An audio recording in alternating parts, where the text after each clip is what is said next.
O Brasil é extremamente rico em seu patrimônio natural.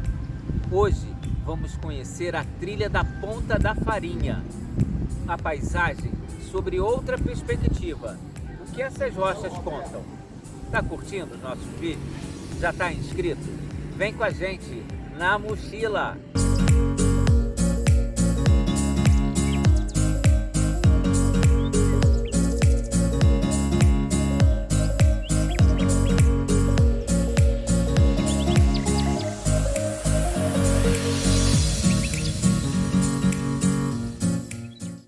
Nesse passeio, podemos perceber a importância da história das rochas. O Geodia, uma oportunidade de um olhar sobre novas perspectivas. Quando colidiu esses continentes,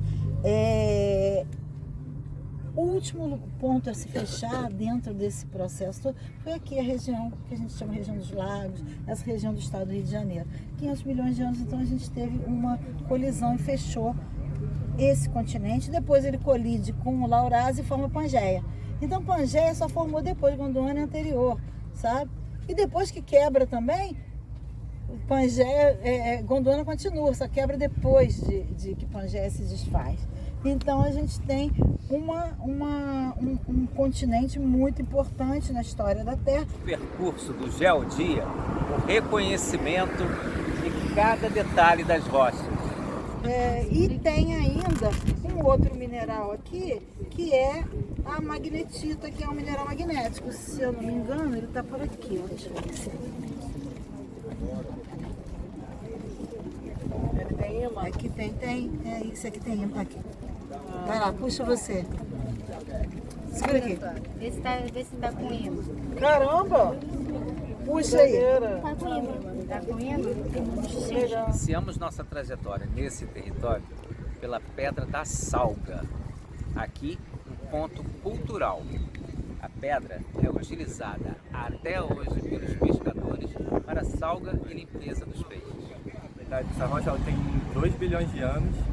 É uma rocha antiga, né, que veio colidir com o restante do Rio de Janeiro para formar o grande continente do Gondwana. Então aqui seria uma comprovação de que o supercontinente existiu? Sim, porque é tipo um quebra-cabeça, né, tipo um piercing. Tem um pontinho aqui na América do Sul e vai achar outro pedaço dessa rocha lá na África. E essa aqui é conectividade, né?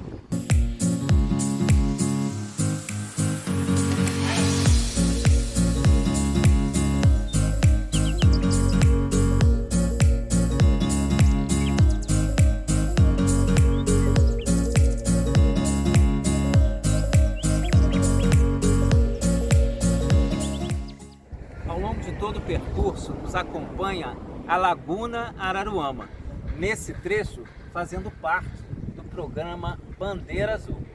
A sua referência para chegar até a trilha da Ponta da Farinha é a Praia dos Ubais. Siga em frente e seja feliz! Bateu a fome, paramos para fazer um pit stop.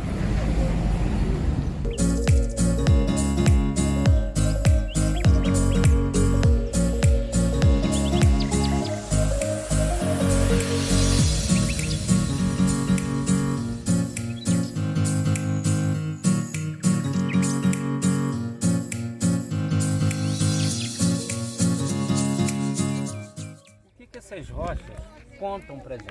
Essas rochas aqui, ela, diferente das de lá, ela passou por uma deformação no estado que ela estava mais fria, tipo, ela estava mais na parte superior da crosta, né? Estava mais na parte mais rasa, diferente da lá de trás que a gente viu. Lá de trás ela estava numa região que estava mais quente, então ela reagiu de uma forma mais plástica, se esticando. Já essas daqui, como ela estava mais em cima, ela estava mais fria, e com a deformação ela vai lá e quebra. Mas existe uma ação vulcânica sobre ela? Não, tipo, existe um momento de quebra, tipo, ela foi esticada e ela não tava tão quente, não estava plástica. Então ela se quebra, ela se rompe em fragmentos, né? E a coloração escura dela, você estava comentando que não tem a ver com a sua formação. Não, não tem. Essa aqui, essa parte escura em cima, é tipo uma reação com a ação do sol, da chuva, dessa água salgada. Então é uma capa, uma película de proteção da atmosfera, né? Que é a atmosfera que fez essa parte mais escura em cima dela. Literalmente elas falam com a gente, só que a gente não compreende. Sim, se a gente bater o martelo aqui, ela vai estar toda marrom, porque não teve contato com o oxigênio.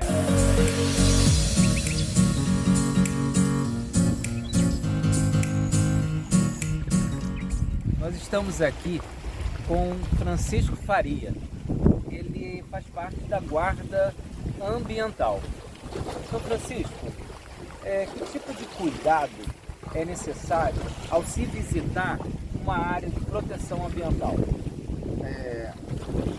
Ao ver assim, por uma visão bem ampla, a gente tem que ter mais cuidado do que com aquilo que a gente tem em casa, com a criancinha recém-nascida. Total cuidado, porque se a gente descuidar um instante é fatal. Aqui é a mesma coisa. Aqui nós temos, aqui, como eu estava dizendo, temos escorpiões amarelos, são bem mais perigosos, a peçonha dela é mais ativa do que os escorpiões negros. Aqui nós temos corais verdadeiras. Aquela pessoa que está querendo visitar o parque aqui, tem noção do que pode encontrar aqui. Então tem que ir para ele vir, nunca vir sozinho, vir sempre acompanhado e estar sempre presente com uma pessoa responsável, se não for maior de idade.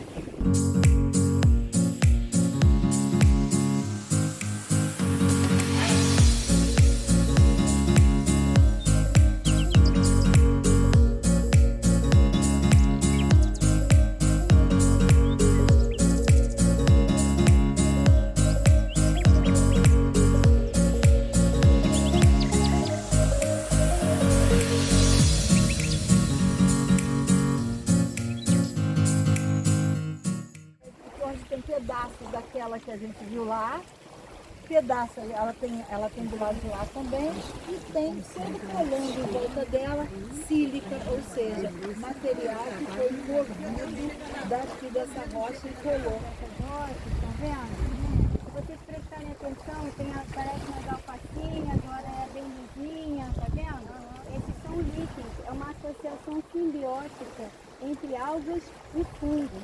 Fungos são um tipo de cogumelo morto, também é um fungo. Então, como faz uma alga para viver aqui? Ela precisa se associar com fungo. E isso é um bioindicador de qualidade boa do meio ambiente.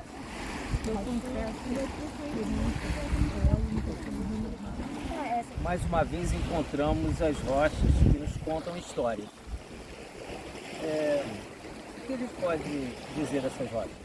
Então, a característica dessas rochas é que ela foi formada no momento de uma quebra do continente, né? Então, essa quebra ela resultou na moagem de rochas que já existiam no local.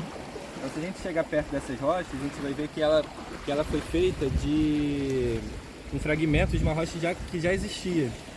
Então, por isso que ela tem uma cor mais escura, uma cor marrom, por conta desse evento. Nessa quebra, teve um hidrotermalismo, que é uma remobilização, né, dos elementos da rocha, principalmente da sílica. Então essa sílica ela é esmagada e ela vai percorrendo por dentro da rocha e vai quebrando ela, vai formando pedaços que são colados por essa sílica. Então a gente consegue ver tons de marrom, um marrom mais ocre, um marrom mais escuro, que seria essa sílica mais resistente. E, na verdade, todo esse processo geológico que você está explicando traz a própria característica principal dela, porque ela é muito pontiaguda, ela é muito irregular, correto? Correto. Então, por conta da sílica, ela faz com que essa rocha ela fique mais dura, né, resistente ao intemperismo. E uma questão histórica dela é que os antigos, os indígenas que moravam aqui nessas regiões, usavam essa rocha como ferramenta lítica, para fazer ponta de flecha, para caçar, por conta dessa resistência, dessa característica singular que essa rocha daqui tem. Ao mesmo tempo que ela era resistente, ela era mais fácil de você lascar, de você... Sim, quando ela quebra em ângulos retos, né, em pedaços pontiagudos. apertar o dedo assim pode até lanhar o dedo, dar um corte na pele. Histórias que nos contam a história da Terra e a própria evolução tecnológica da humanidade. Hoje foi um dia muito especial. Muito conhecimento acerca do que as rochas nos contam. Maravilhado com toda a complexidade dos conhecimentos que a senhora me passou. E uma coisa que chamou muita atenção. E tudo isso é um laboratório da vida. Eu queria que a senhora explanasse um pouco sobre isso. Bom, o nosso planeta, ele tem uma idade avançada, né? 4,5 bilhões de anos. E essa história está registrada nas rochas, né? E as rochas vão contando aos poucos, e a geologia é essa ciência que busca decifrar. Então, essa região aqui é muito estudada, porque ela é muito especial do ponto de vista geológico. Então, a gente consegue contar coisas incríveis, como a colisão das placas tectônicas, a separação dos continentes, as rochas que a gente tem lá no sistema lagunar, que são semelhantes àquelas primeiras evidências macroscópicas de vida na Terra, e por isso são laboratórios para a vida.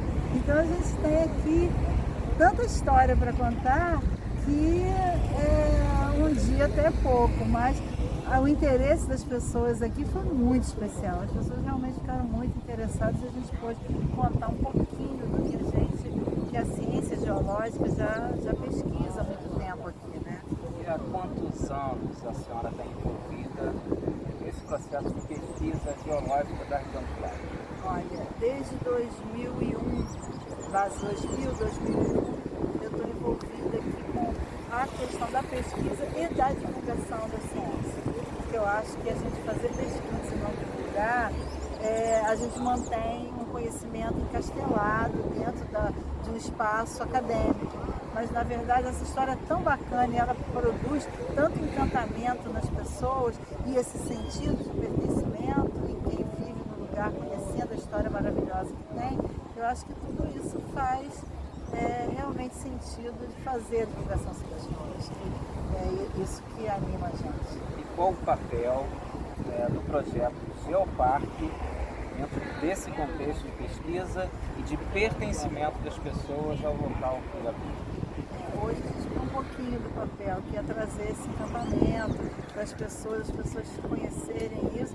E esse conhecimento ele pode se transformar em conservação desses lugares especiais, que é uma das coisas. O Geoparque está baseado em pelo menos três grandes pilares, que é a conservação, o turismo e a educação. E isso tudo se faz com ciência, né? Então, essa conservação leva a um desenvolvimento, porque se as pessoas se apropriam desse conhecimento e podem utilizar isso para o bem-estar delas e do lugar, isso vira desenvolvimento sustentável, de verdade. Aí é sustentabilidade mesmo, né? De fato, tem que haver uma reconexão, né, do ser humano sobre o seu espaço. E o que leva à reconexão é o conhecimento. É o conhecimento da geodiversidade, da biodiversidade, da história, da cultura, da sociodiversidade também, né? Então tudo isso é Geoparque. Isso que é Geoparque. Geoparque. Costões e Lagunas do Rio de Janeiro. Finalizamos nossa experiência na Trilha da Ponta da Farinha em espaço gerenciado pela Universidade Federal Fluminense. Um núcleo experimental em Iguaba Grande. Foi fantástica a experiência, conhecendo o que as rochas falam, perceber de perto a natureza exuberante dessa região. Curta nosso vídeo, se inscreva no canal e não se esqueça, na mochila!